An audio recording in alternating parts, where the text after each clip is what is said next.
So then moving on to adolescence is where our peer group really becomes a big deal. If you remember back to like middle school, how traumatic it was, because all of a sudden you either are cool or you're not. There's no in between, right? You either agree with everyone, you're going with the flow, and you're making the choices that everybody agrees with are the norm for a girl or a guy, or you don't, and then you're outcast.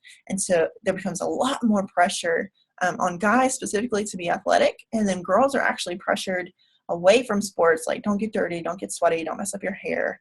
And so, that's kind of a thing that girls that are athletic struggle with in middle school, and guys that are I remember even there was one guy that didn't try out for the football team at my school. It was small school, by the way, small school. But only one guy didn't try out. And I remember him getting like really teased about that. But really, he just decided he only wanted to play basketball. So he was still an athletic guy. He just didn't want to play every sport that there was. He wanted to go ahead and specify. So he was already into that context-specific phase of the mountain of motor development that we learned about in chapter 1.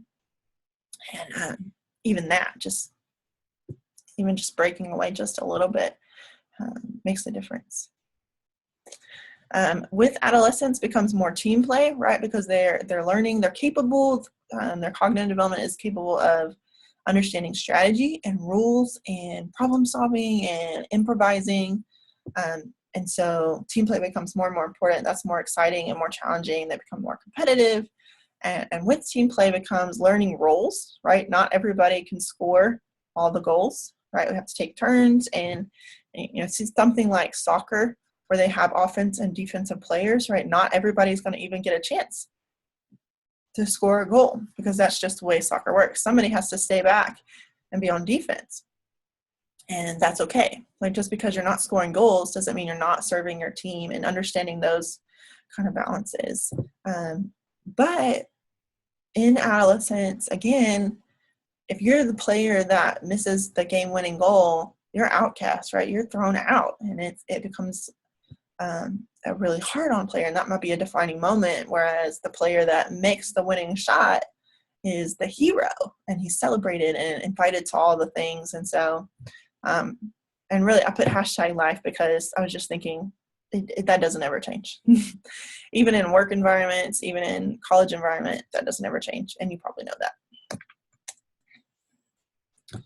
And again, it becomes even more important. We're talking about gender differentiation and defining role conflict comes in when girls are playing guy sports and guys are playing girl sports, because we want to separate the two for whatever reason. And so I don't know if you remember, but Monet Davis, this a couple of years back, was a pitcher in the Little League World Series for an all-boys baseball team. And she did excellent. She was an excellent athlete.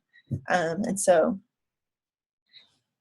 this video kind of gives a summary of her experiences and all of the social and of the family and of her coach that were influencing her choices during that time.